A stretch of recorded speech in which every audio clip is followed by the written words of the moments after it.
Hi, everybody. Welcome to this week's Tip of the Week video. My name is Marcy Melzer, and I am an intuitive speech and language pathologist, and I help parents teach their late-talking children how to use the words they need to share their wisdom with the world in my Waves of Communication parent coaching program. Today's Tip of the Week is all about working with your child in your bilingual household.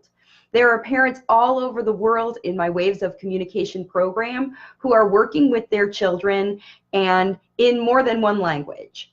So I have families who live in countries where they don't speak their home language, or I have families who are blended from parents who come from different countries and they speak different languages. And all of these parents are successfully facilitating language with their late-talking children in both of the languages that they use in their household, some of them even more than two. So what I'm going to do on this Tip of the Week video is share with you 7 strategies that I coach parents to use when they're in this situation and they have a bilingual household. All right, let's get started with strategy number 1. This is a mindset strategy for you as a parent.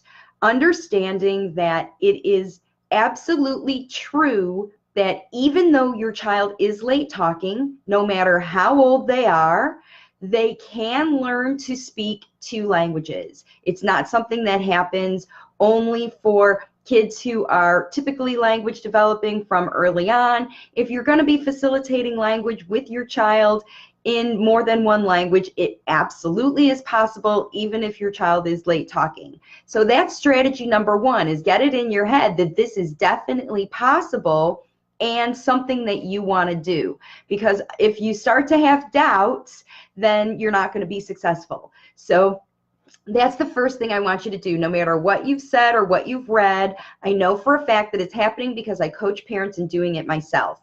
So understanding strategy number 1, your child can learn 2 languages even if your child is late talking, no matter how old they are.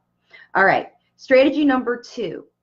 You need to understand that as your child is learning 2 languages, that the vocabulary and concepts that they get are going to be divided between the 2 languages. So your expectation has to be, yes, for continued improvement and learning new concepts and language all the time, but you have to understand that your child may not learn 50 new words in each language in a week. They may learn 50 words combined between the 2 languages. And it's not necessarily going to be a 50-50. It all depends on your child's exposure to the different languages. So that's tip number 3, actually, is more exposure means more opportunity to learn the language. And with language facilitation, we are giving our kids models of the right words the right way at the right time. And we're doing that in each language, right? Because in a bilingual household, you're going to be doing that with 2 languages. And then what you need to understand is that whichever language your child hears more of, that's going to be weighing, they're going to learn that language more. They're going to be starting to feel more comfortable in the language that they hear more. So if it's 50-50, you may not notice a preference, but if you, let's say you and your partner speak different languages and you are home with your child all day speaking your home language, and when your partner comes home, they speak their language. That happens a lot with families. That's a really interesting way and effective for kids to learn 2 languages, is each parent speaks their own language. with the child, and the child learns to understand them as they come along. So the thing about language learning in a dual language household is the amount of language that your child learns is directly correlated to their comfort level in hearing and experiencing practice with that language. From a comfort, not a drill, not learning how many. So if you speak English all day and then you do vocabulary drills in another language like Spanish or Russian or any other Middle Eastern language, whatever, your child's going to naturally feel more comfortable speaking English because that's what you do when you talk to your child during the times that you're getting them ready, the times that you're meeting their needs, the times that you're helping them do things, the times that you're playing together. Those are the languages that your child is going to be more comfortable with, the language that you're using during their everyday activities. And that's going to be the language that emerges first. You may start to hear breakthrough things in the other language. All right, tip number 4. The parents who are speaking 2 languages and you're not really sure which language should I be speaking when. Sometimes parents will sort of plan out their time, like, okay, we're only going to be speaking language number 2 at meal times, or we're only going to be speaking language 2, you know, during certain times. My advice and suggestion to you is that you use the language in the moment that feels most comfortable to you. Because just like I said on the previous strategy, your child is going to learn the language that they feel comfortable. If you are not comfortable when you're speaking the language because you're struggling to decide, should I be speaking in English or Spanish? Should I be speaking? Which language should I be speaking in? If you're spending time thinking about that, then you're not focused on the language that you're speaking. You're focusing on how am I doing it? And yes, we need to be using the right words the right way at the right time, but they need to be natural spoken kinds of language. If you structure it out different, it's going to sound different. It's not going to sound natural. So what I suggest is that you speak the language that feels most comfortable. So let's say your home language is Spanish because you come from South America and you live in the United States. And most of the time you speak English because you've been here for a long time, you watch English TV, you know, you're on Facebook on English, you spend a lot of your life on English, but you still speak Spanish in certain special times, like maybe when you're snuggling with your kids, or when you're reading a bedtime story, or when you're first getting them up in the morning and saying, good morning, I love you. That always kind of tends to come out in Spanish because that's the language that you heard when you were a child and learning whatever.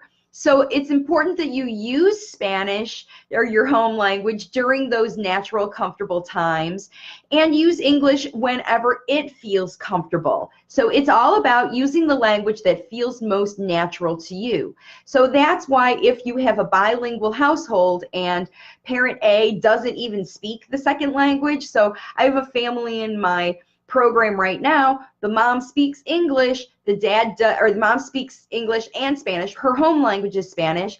Dad's home language is English. He knows a little Spanish, but it's not his most comfortable language. He's always going to come out with English. Mom's always going to come out with Spanish at those most comfortable, most intimate communication times. And those are the times when your kids are most focused on you and they're listening to your words. So that's why it's important that you use the most comfortable language. All right. Use the language you feel most natural was the note that I wrote. All right, tip number 5. So many languages outside of English, English has its own challenges to learn in our sentence structure and concepts and all the rules we have in English. But one of the things about English that happens that other languages find different is many words are more simple in English. So like, for example, apple, the word apple in English is a pretty easy word, but in other languages it's longer. In Spanish it's manzana. You know, in English, the word pencil is, you know, pretty similar. In other language, it could be 2 or 3 syllables. Bleischafta, you know, I mean, all different kind of, I don't even know if I said that right. I used to speak German because I'm German. Even though I speak Spanish, I learned to speak Spanish with translation CDs and while working with clients. So the thing is, it doesn't matter how you learn the language. It's about how you feel most comfortable. And many words in foreign languages or in another language are longer than English words. So sometimes transitioning and translating those things, because if you want to teach your child both languages, they will need to learn cup and drink and the words that they use all the time. They will need to learn all of those things in both languages, right? Speaking of drink, have a little drink. All right, and then what you need to understand is that when you get to those long words with a late talking child, you need to be extra slow and careful when you say them. Manzana. Clap out syllables. Make sure your child's looking at you and listening to you, because sometimes they're very long and sometimes they're spoken very quickly. That was one of the things that I noticed when I started learning foreign languages, both German and Spanish, and even sign language, because I learned American Sign Language. Whenever I was communicating with someone who was a very fast communicator, fast talker, fast signer, then it was more challenging for me to pick up and learn and understand. And I wasn't always confident enough to stop that person and slow them down to get a little easier understanding. And your child isn't going to do that either.